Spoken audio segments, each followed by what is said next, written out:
పరిశుద్ధ గ్రంథము నుండి దేవుని యొక్క వాక్యమును మనం ధ్యానం చేసుకుందాం. సత్యవేద బైబిల్ గ్రంథము నుండి ప్రకటన గ్రంథము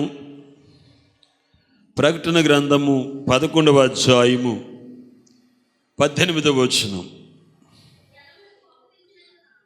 జనములు కోపగించినందున నీకు కోపం వచ్చెను, మృతులు తీర్పు పొందుటకును నీ దాసులకు ప్రవక్తలకును పరిశుద్ధులకును నీ నామమునకు భయపడు వారికి తగిన ఫలమునిచ్చుటకు గొప్పవారేమి కొద్దివారేమి భూమిని నశింపచేయు వారిని నశింపచేయుటకు సమయం వచ్చినదని చెప్పిరి. తర్వాత ప్రకటన గ్రంథము 1వ అధ్యాయము 3వ వచనం చదవండి.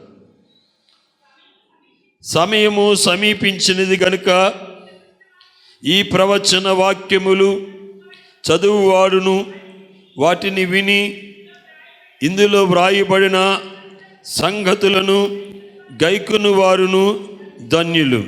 ప్రకటన గ్రంథము 19వ అధ్యాయము 6వ వచనాన్ని కూడా చదవండి.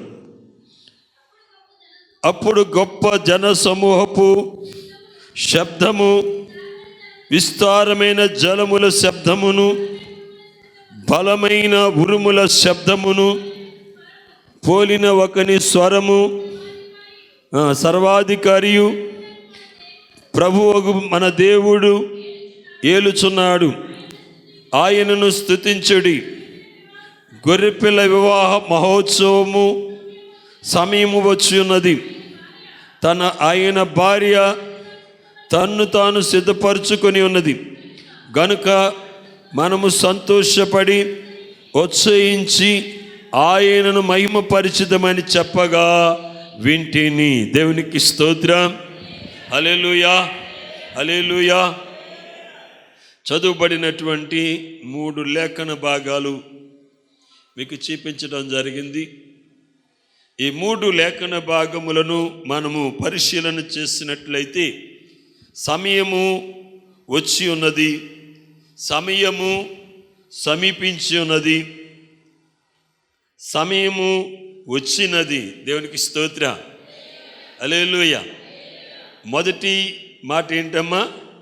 సమయము వచ్చి ఉన్నదని. రెండవది ఏంటి? సమయము సమీపించి ఉన్నదని. మూడవది ఏంటి? సమయము వచ్చినది. దేవునికి స్తోత్రం. హల్లెలూయా. సమయము సమయము సమయము. ప్రియమైనటువంటి వాళ్ళరా, ఈ యొక్క లేఖన భాగమును మనము జాగ్రత్తగా పరిశీలన చేసినట్లయితే ప్రభు యొక్క ఉద్దేశము, ప్రభు యొక్క ఆలోచన మనకి అర్థమవుతుంది. ప్రియమైనటువంటి వాళ్ళరా, ఈ సృష్టిలో ప్రతి దానికి సమయం ఉన్నది. సమయము దేవుని స్వాధీనములో ఉన్నవి. ప్రతి దానికి దేవుడు సమయం ఇచ్చాడు. మరి ఏ సమయములో ఏది చేయాలో మనం అది చేయాలి. మానవునికి దేవుడు సమయం ఇచ్చాడు, సాతానికి దేవుడు సమయం ఇచ్చాడు, దేవునికి కూడా సమయం ఉన్నది. అర్థమైందా? మానవునికి దేవుడు సమయం ఇచ్చాడు, అలాగే సాతానుకు కూడా దేవుడు ఏమిచ్చాడండి? సమయం ఇచ్చాడు. ఆయన దగ్గర కూడా సమయం ఉన్నది. దేవునికి స్తోత్రం. హల్లెలూయా. జాగ్రత్తగా పరిశీలన చేసినట్లయితే మనకి అర్థమవుతుంది. దేవునికి స్తోత్రం. హల్లెలూయా. ఇక్కడ మనం చూసినట్లయితే సమయం వచ్చి ఉన్నది. ఆయన భార్య తన్ను తాను సిద్ధపరుచుకొని ఉన్నది. దేవునికి స్తోత్రం. హల్లెలూయా. ఆయన భార్య. ఎవరి భార్య అండి? ఎవరు భార్య? ఎవరి భార్య చెప్పండి? గొర్రెపిల్ల యొక్క భార్య. ఎవరి గొర్రెపిల్ల? యేసుక్రీస్తు ప్రభులు వారు. ఆయన భార్య ఎవరండి? చెప్పండి అమ్మా, చెప్పండి చెప్పండి చెప్పండి. ఆయన భార్య ఎవరు? ఎవరండి? నేను ఆయన భార్యను.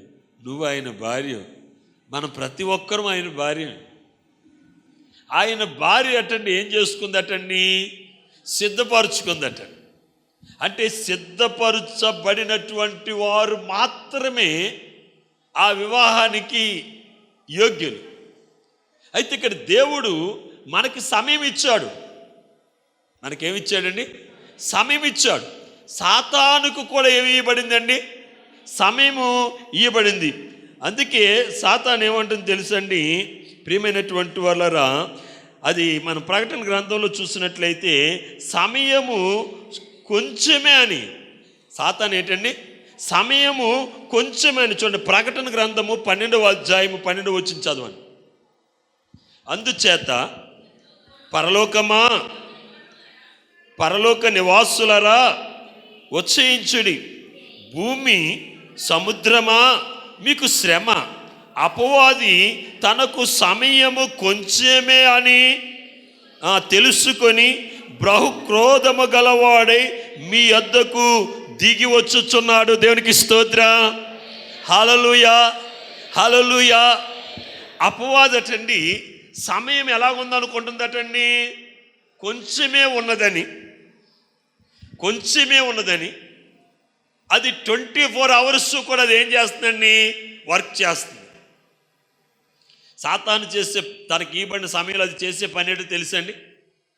ఎక్కడ విశ్వాసులు ఉంటారు, ఎక్కడ ప్రార్థనా పరులు ఉంటారు, ఎక్కడ భక్తి పరులు ఉంటారు, లేక లోకంలో ఉన్నటువంటి అన్యులు, అది ఎవరి దగ్గరికన్నా వెళ్ళి ఎవరినైనా సరే అది ఏం చేస్తుందండి? పాడు చేసేస్తుంది. ఒకప్పుడు నువ్వు బాగా ప్రార్థన చేసేదాను, లేక బాగా ప్రార్థన చేసేవాడు. ఇప్పుడు నువ్వు ప్రార్థన చేయలేకపోతున్నావు అంటే, ప్రార్థనకు నువ్వు సమయం లేకపోతున్నావు అంటే కారణం ఏంటంటే సాతాను నీ సమయాన్ని, నీ ఆలోచనను, నీ యొక్క పరిశుద్ధ జీవితాన్ని, నీ ప్రత్యక్షతను అది ఏం చేస్తుందండి? పాడు చేస్తుంది. అంటే అది ఏం చేస్తుంది? పని చేస్తుంది. ప్రియమైనటువంటి వారు, అలాగే మనకి ఇవ్వబడిన సమయములో మనం కూడా ఏం చేయాలి? పని చేయాలి. దేవుడు మనకి ఎందుకు సమయం ఇచ్చాడో తెలుసండి? ఆయన ఎందుకు సమయం ఇచ్చాడో తెలుసా? మనకిచ్చిన సమయములో, ప్రార్థనలో, విశ్వాసములో, దేవుని యొక్క వాక్యములో, దేవుని యొక్క పరిచర్యలో మనం ఎక్కువగా గడపడానికి, మనకి ఇవ్వబడినటువంటి ప్రత్యక్షతను మనం నిలబెట్టుకోవడానికి ప్రభు మనకి ఏమి ఇచ్చాడండి? సమయం ఇచ్చాడండి. మరి ప్రభు నీకు ఇచ్చిన సమయం నువ్వు సద్వినియోగం చేసుకున్నావా? సద్వినియోగం చేసుకోవట్లేదు. దేవుడు మనకేమి ఇచ్చాడంటే సమయం ఇచ్చాడు. ఆ సమయాన్ని మనం ఏం చేయాలండి? సద్వినియోగం చేసుకోవాలండి. ఎప్పుడైతే సమయాన్ని మనము సద్వినియోగము చేసుకున్నామో మన విశ్వాస జీవితాన్ని మనం ఏం చేయగలుగుతాం? కాపాడుకోగలుగుతాం. మన భక్తి జీవితాన్ని మనం కాపాడుకోగలుగుతాం. మన ప్రార్థనా జీవితాన్ని మనం కాపాడుకోగలుగుతాం. మన పవిత్రతను, మన పరిశుద్ధతను మనం కాపాడుకోగలుగుతాం. మీరందరూ ఏదో అనుకున్నారు, దేవుని ఆరాధించడం అంటే, దేవునికి ప్రార్థన చేయటం అంటే ఆదివారం చేస్తే సరిపోద్ది అనుకున్నారు. ప్రతిరోజు కూడా మనం ప్రార్థన యందు, విశ్వాసం యందు, దేవుని యొక్క వాక్యం యందు, దేవుని యొక్క పరిచర్య యందు కూడా మనం ఏం చేయాలి? గడపాలి. దేవుడు మనకి ఇచ్చాడు కాబట్టి ఆ ఇచ్చిన సమయంలో దేవునికి ఇవ్వవలసిన సమయము మనం ఏం చేయాలి? దేవునికి ఇవ్వాలండి. దేవునికి ఇవ్వాల్సిన సమయం, దేవుడు మనకి సమయం ఇచ్చినప్పుడు మనం కూడా దేవునికి ఏమివ్వాలి? సమయం ఇవ్వాలి. దేవునికి మనం సమయం ఇవ్వకపోతే దేవుడు మన సమయాన్ని కొట్టివేస్తాడు. దేవునికి స్తోత్రం. హల్లెలూయా. గట్టిగా చెప్పండి అమ్మా, సంతోషంగా చెప్పండి. ఇంకా ఈ సాతాను ఏం చేస్తుంది తెలుసండి? తనకి ఇవ్వబడిన ఈ సమయాన్ని అది అంత అలాగా సద్వినియోగం చేసుకుంటూ చూడండి. పేతురు రాసిన మొదటి పత్రిక 5వ అధ్యాయము 7-8 వచనాలు చదవండి. మీ చింత యావత్తు ఆయన మీద వేయడి, నిబ్బరమైన బుద్ధి గలవారే మెలకువగా ఉండి, మీ విరోధి అయిన అపవాది గర్జించు సింహం వలె ఎవడిని మృంగుదునని వెతుకుచు తిరుగుచున్నది. దేవునికి స్తోత్రం.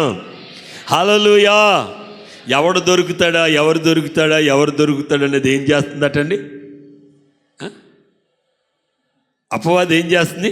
ఎవడు దొరుకుతాడా, ప్రార్థన ఎవరు తక్కువ చేస్తారా, భక్తి విషయాలు ఎవరు వెనకడికేస్తారా, విశ్వాస విషయాలు ఎవరైతే వెనకకుంటారో వాళ్ళని అది ఏం చేస్తుంది తెలుసండి? మృంగడానికటండి. అది కొదమ సింహం వలె అది ఎదురు చూస్తుందటండి. ప్రియమైనటువంటి వాళ్ళారు, సింహం ఏం చేస్తుందండి? తన ఆహారం కొరకు ఎలాగైతే మాట్లాడుతుందో ఇది కొదమ సింహంలాగా ఎవరిని మృంగుదునా అని ఇది ఎదురు చూస్తుందట. దానికి ఇవ్వబడిన సమయం అంటే దానికి అర్థమైపోయింది, నా టైం చాలా తక్కువ ఉన్నదని. దానికి ఏమర్థమైంది? టైం చాలా తక్కువ అని. కానీ మీకు అర్థం అవ్వట్లేదు, ఇంకా టైం ఉందనుకుంటున్నారు. చాలామంది ఈ దినాల్లో ప్రభు దగ్గరికి వస్తూ కూడా రక్షణను నిర్లక్ష్యం చేస్తున్నారు, మారు మనస్సు నిర్లక్ష్యం చేస్తున్నారు. చాలా కాలం నుండి మందిరానికి వెళ్తారు, భక్తిలో ఉంటారు, కానీ వారు మారు మనస్సు ఉండదండి, వారికి రక్షణ ఉండదండి. దేవుడు నీకు ఇచ్చినటువంటి ఆ సమయంలో నువ్వు రక్షణ పొందకపోతే గొప్ప ఉపద్రవం నుండి నిన్ను తప్పించేవాడు ఎవరు లేరు. ఒక దినం రాబోతుంది, ఒక సమయం రాబోతుంది, అది భయంకరమైనటువంటి దినము. పంచభూతములు లయమైపోయే దినమండి. భూమి ఆకాశము లయమైపోయే దినము. సముద్రము భూమి మీద ప్రవహించే ఒక భయంకరమైన దినమండి. ఆ దినము నిన్నెవరు కూడా తప్పించలేరు.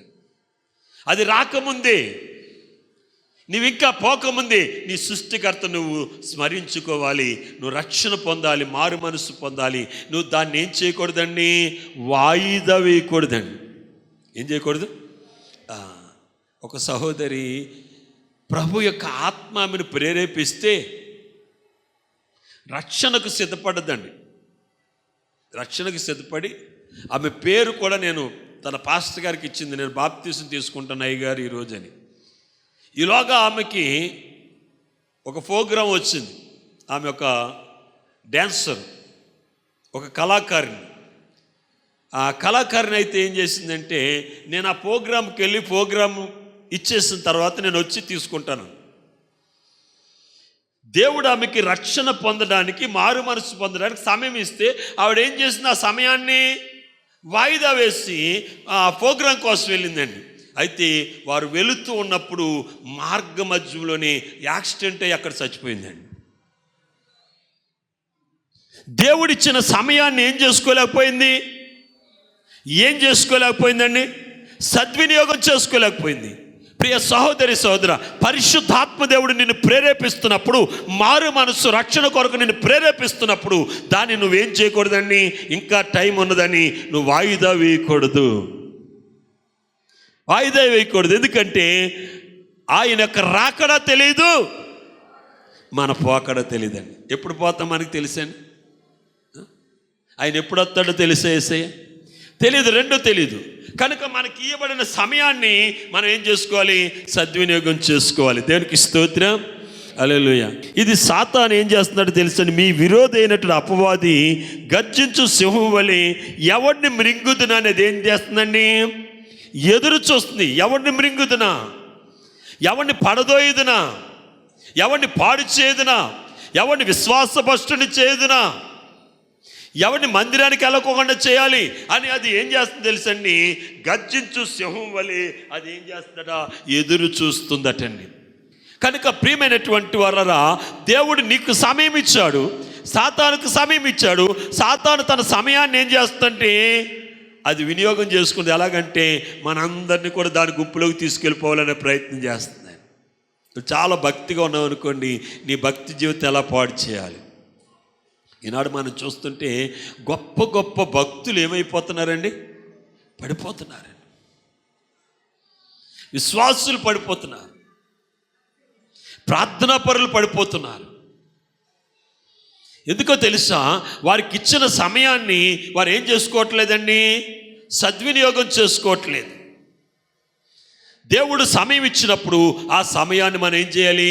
సద్వినియోగం చేసుకోవాలి. బైబిల్ గ్రంథములో ఒక ఆమె ఉందండి, పరిశుద్ధ గ్రంథంలో ఒక ఆమె ఉంది. ఆమె పేరు మీ అందరికీ కూడా తెలుసు, ఎస్తేరు. ఈ ఎస్తేరు యూదురాలండి. ఎస్తేరు ఎవరు? యూదురాలు. ఆ దినాలలో అశ్వరేసు మహారాజు యొక్క ఏలుబడులు ఇజ్రాయేలీలు యూదులందరూ కూడా చెదిరిపోయి బానిసత్వంలో ఉన్నారండి. అప్పుడు ఎస్తేరుని తన పినతండ్రి అయినటువంటి మొర్దెకై ఏం చేస్తున్నాడు? పెంచుతున్నాడు. తన తండ్రి చనిపోతే పెంచుతున్నాడు. అయితే దేవుని కృపను బట్టి ఎస్తేరు ఏమైంది తెలుసండి? అశ్వరేసు మహారాజుకి ఏమైపోయింది? భార్య అయిపోయిందండి. అంటే ఆ రాజ్యానికి 128 సంస్థానాలకి అశ్వరేసు మహారాజు అయితే ఈమె ఎవరండి? మహారాణి. తనకంటే ముందు ఉన్నటువంటి వస్తీ ప్లేస్లో ఎవరు వచ్చారు? ఇప్పుడు ఎస్తేరు గారు వచ్చారండి, మహారాణి. ఈవిడికి ఒక సెపరేట్ అంతఃపురం. అయితే ఆ సంస్థానంలో ఉన్నటువంటి ఆమాన్ అనేటువంటి ఒక మూర్ఖుడు అనొచ్చు, శత్రువు అనొచ్చు, ఒకే నెలలో ఒకే దినాన్న 128 సంస్థానాలు ఉన్నటువంటి యూదులందరినీ కూడా చంపాలని ఒక శాసనము రాజు దగ్గర నుంచి తీసుకొచ్చేసాడు. ఈ శాసనములో ఉన్న సంగతి విన్న తర్వాత మొర్దెకైకి మనసులాగా లేదు, చాలా వేదన చెందాడు. బట్టలు తీసేసాడు, గోని బట్ట కట్టుకున్నాడు. రాణి అంతఃపురం ఎదుట అటు ఇటు ఏం చేస్తున్నాడండి? తిరుగుతున్నాడు. అంతఃపురంలో ఉన్నటువంటి ఎస్తేరు మొర్దెకైని చూసి తన పనివాడిని పంపించింది. తన చిలికత్తులో ఒక ఆమెను పంపించి అతను ఎందుకు గోని పట్టు కట్టుకున్నాడు, అతనికి వచ్చిన బాధ ఏంటి, అతనికి వచ్చిన చింత ఏంటి తెలుసుకొని పంపితే తిరిగి వర్తమానం పంపించాడు. ఈ 128 సంస్థానంలో ఉన్నటువంటి యూదులందరినీ, అంటే దేవునికి సంబంధించిన ప్రజలు, దేవుని ఆరాధించే ప్రజల్ని ఒకే నెల ఒకే దినాన్న సంహరించాలి ఒక శాసనం వచ్చింది.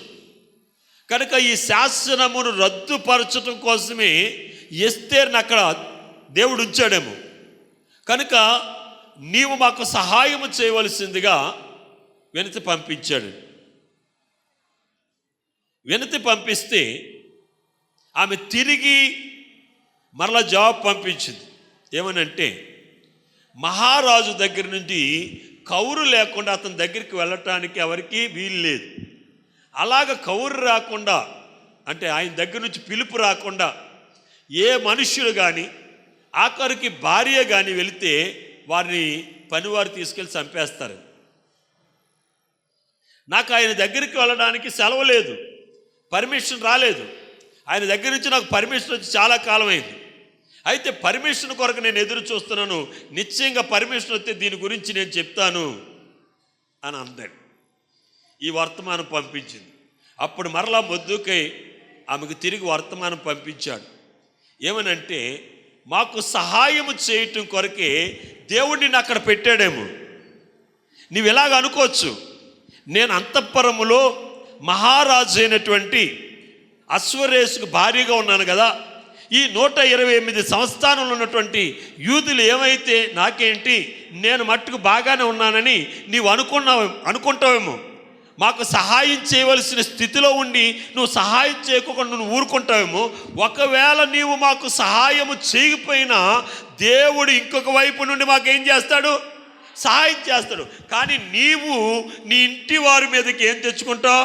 శాపం తెచ్చుకుంటావని కౌరు పెట్టాడండి. అప్పుడు ఆమె అంది, రాజు దగ్గరికి వెళ్ళటం యుక్తం కాకపోయినా నేను వెళ్తాను, నేను చనిపోయినా చనిపోతాను. దేవుడు ఇందు నిమిత్తమే నన్ను ఇక్కడ ఉంచాడేమో. ఈ సమయము దేవుడు నాకు ఇచ్చిన సమయమేమో. ఈ సమయాన్ని నేను సద్వినియోగం చేసుకుని నేను రాజు దగ్గరికి వెళ్ళి మీ పక్షముగా నేను మాట్లాడుతాను, మీ పక్షంగా నేను మాట్లాడుతాను. ఒకవేళ అది దేవునికి యుక్తమైతే నన్ను బ్రతికిస్తాడు, లేకపోతే నేను చచ్చిపోతాను. చనిపోయినా పర్వాలేదు, కానీ నేను దేవుని ప్రజల కొరకు నేను నిలబెడతాను. మీరందరూ నా కోసము ఉపవాసం ఉండి ఏం చేయమందండి? చెప్పండి, ఏం చేయమంది?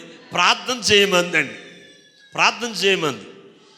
అలాగా ఆమె తనకి ఇవ్వబడిన సమయాన్ని ఆమె ఏం చేసిందండి? సద్వినియోగం చేసుకుంది. ఏం చేసుకుంది? సద్వినియోగం చేసుకుని ఎక్కడికి వెళ్ళిందండి? మహారాజు దగ్గరికి వెళ్ళింది. మహారాజు దగ్గరికి వెళ్ళినప్పుడు మహారాజు ఆమెకి పాజిటివ్గా ఏం చేశాడండి? స్పందించి ఆమె మనవంతా విని, నీ ప్రజలకు వచ్చిన డోకా ఏమీ లేదు, నీ ప్రజలు నేను రక్షిస్తానని మాటిచ్చాడు. దేవునికి స్తోత్రం కలుగును గాక. అందరు 2 చేతులు పైకి గట్టిగా దేవునికి స్తోత్రం చెప్తామా? ఇంకా గట్టిగా చెప్పండి అమ్మా, ఇంకా గట్టిగా, ఇంకా గట్టిగా చెప్పాలి. దేవునికి స్తోత్రం. హల్లెలూయా, హల్లెలూయా.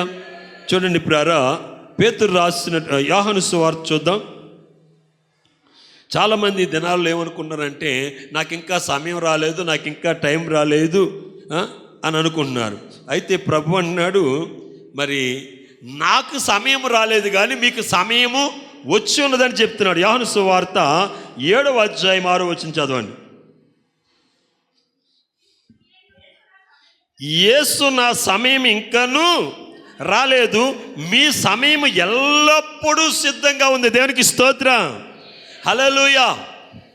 మన సమయమును గురించి ప్రభు మాట్లాడుతూ, మీ సమయము ఎల్లప్పుడూ కూడా ఎలాగుందటండి? సిద్ధంగా ఉంది. యేసయ్య ఏమన్నాడంటే, నా సమయం ఇంకా రాలేదు. అది ఇది ఏ సమయం? ఇది ఏ సమయం అండి? మన టైము, మన సమయము. ఈ సమయాన్ని మనం ఏం చేయాలండి? సద్వినియోగం చేసుకోవాలి. ఈ సమయాన్ని మనం సద్వినియోగం చేసుకోవాలి. ఇది దేవుడు మనకిచ్చిన సమయం. మన సమయం అయిపోయింది అనుకోండి, ఇంకెవరి సమయం వస్తుంది? దేవుని సమయం వస్తుంది. ఒకసారి యేసు ప్రభు ఒక వివాహానికి వెళ్ళాడు. ఎక్కడికి వెళ్ళాడు? ఒక వివాహానికి వెళ్ళాడు. ఆ వివాహములో ఏమైందంటే ద్రాక్షరసము ఏమైందండి? ద్రాక్షరసం అయిపోయింది.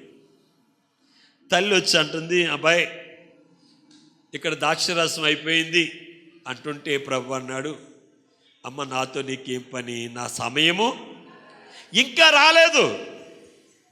మీ సమయం, మీరేం చేయాలో అది చేయండి. వారు చేయవలసింది వారు చేశారు. అప్పుడు సమయం వచ్చినప్పుడు ప్రభువు చేయవలసింది ప్రభువు చేస్తారు. సమయం వచ్చిందండి. ఎవరి సమయం? మన సమయం అయిపోయిన తర్వాత ఎవరి సమయం వస్తుందండి? ప్రభువు సమయం వస్తుంది. మన సమయాన్ని మనం సద్వినియోగం చేసుకోకపోతే ఇక సమయం కొట్టివేయబడుతుంది.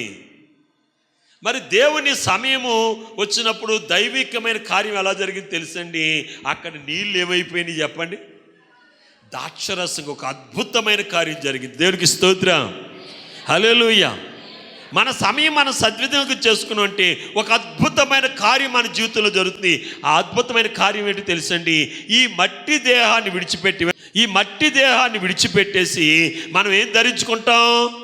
మహిమ దేహం ధరించుకుంటామండి. ఇది ఏ యొక్క దేహం అండి? ఇది మట్టి. ఈ మట్టి దేహం మీద సేమ కుట్టిందనుకోండి, తట్టుకోగలమా చెప్పండి? ఈ మట్టి దేహం మీద, మరి దేహం మట్టిది, దీని దగ్గర చాలా శక్తి ఉంది. అయితే ఒక చిన్న సేమ కుడితే మనం ఏం చేయగలుగుతాం చెప్పండి? తట్టుకోలేం కదండి. కనుక దేవుడు ఈ మట్టి దేహం ప్లేస్లో ఏమిస్తాడండి? మహిమ దేహం. ఆయన మహిమ దేహమును మనకి ధరింప చేయాలంటే, మనము మహిమలో నుండి అత్యధికమైన మహిమలో మనం ప్రవేశించాలంటే, దేవుడు మనకిచ్చిన సమయాన్ని మనం ఏం చేసుకోవాలి? సద్వినియోగం చేసుకోవాలి. లేకపోతే ఆయన సమయం వస్తుంది. ఆయన సమయం ఎలాగుంటుందో తెలుసండి? బహు భయంకరంగా ఉంటుంది. సూర్యుడు ఏమైపోతాడు చెప్పండి? సూర్యుడు ఏమవుతాడు? సూర్యుడు ఏమవుతాడు? నలుపు అవుతాడట. చంద్రుడు ఏమవుతాడట? ఎరుపు అవుతాడట. పంచభూతాలు ఏమైపోతాయట? సముద్రం ఏం చేస్తుందట? ఎగబాకేస్తుందట. అది చాలా భయంకరమైన దినమండి.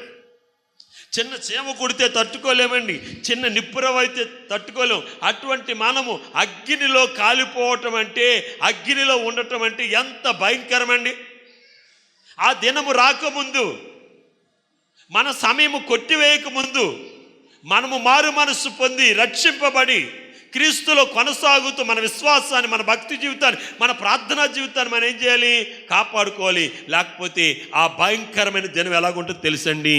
అదే అదే ఆ రోజు యేసయ్య ఉగ్రత రోజు, ఏడేళ్ల శ్రమల రోజు, పాపులంతా ఏటే రోజు, అది అది ఆ రోజు, ఉగ్రత రోజు,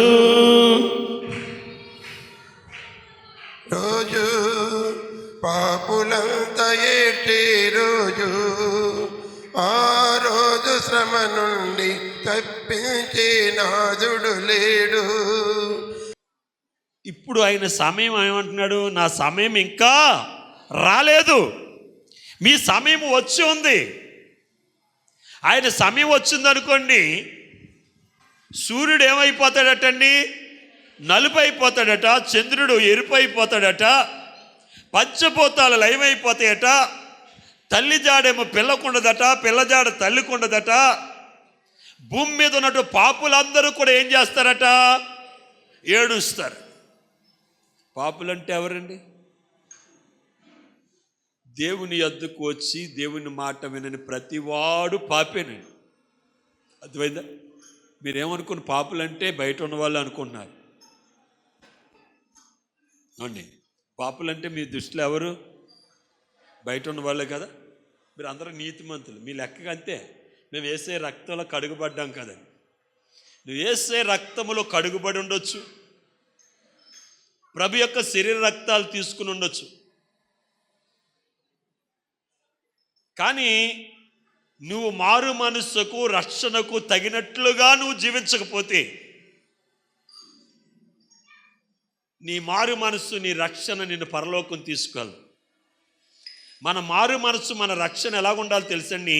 మనల్ని పరలోకము తీసుకెళ్ళేదిగా ఉండాలి. ఎస్తేరు సమయం వచ్చినప్పుడు ఆమె చేయవలసినదంతా కూడా ఆమె ఏం చేసిందండి? అందుకే పౌలు ఏమంటున్నాడు తెలుసండి, మన భక్తి జీవితం ఎలాగ ఉండాలంటే, పెంటలాంటి ఈ జీవితం కొరకు మనం ప్రయాసపడటం కాదు, కానీ శాశ్వతము నిత్యజీవమైన దాని కొరకు మనం ప్రయాసపడాలి. అందుకే ప్రభు కొరకు నేను మరణించిన సరే, నేను ఏమంటున్నాడండి? సిద్ధం. నువ్వు ఈ మాట అనగలవా? యేసయ్య కొరకు నేను చనిపోవడానికి సిద్ధమని. భక్తులని ఏమంటున్నాడు? మరణము సమీపించిన, మరణమే నాకు కలిగిన, నేను నిన్ను విడిచిపెట్టను. దేవునికి స్తోత్రం. అలాంటి మనస్సు ప్రభు మీకు అనుగ్రహించునుగాక. పరిశుద్ధుడు అయిన తండ్రి, ప్రేమ కలిగిన దేవా, నిండిన హృదయంతో నిన్ను స్తుతిస్తున్నాం. ఇప్పటి వరకు మీరు మాతో మాట్లాడారు. శ్రేష్టమైనటువంటి మీ మాటలు మాకు అందించాం. విత్తబడిన ప్రతి మాట, ప్రతి వాక్యము మాలో మీరు ఫలింపచేయండి. అవునైనా మాకు సమయం ఇచ్చావు, సాతాను కూడా సమయం ఇచ్చావు. మా సమయము సంకుచితం అయిపోతుంది. నీ సమయం రాకముందే నాయన మాకు ఇవ్వబడిన రక్షణను, మారు మనసు మేము జాగ్రత్తగా కాపాడుకుంటూ నిత్యత్వములు మేము పొందబోవు ఆ శాశ్వతమైన కృప కొరకు మేము ఎదురు చూసి ఆ భాగ్యమును మాకు అనుగ్రహించమని, విత్తబడిన వాక్యము నాలో మాలో మీరు ఫలింపజేసి ఒక్కనాటికి నైనా మమ్మల్ని నైనా నీ బలమైనటువంటి నైనా నీ యొక్క రాజ్యములు ప్రభునైనా మేము నిలబడే కృప దయచేయమని యేసు క్రీస్తు పరిశుద్ధ నామం బట్టి ప్రార్థిస్తున్నాము తండ్రి. ఆమేన్.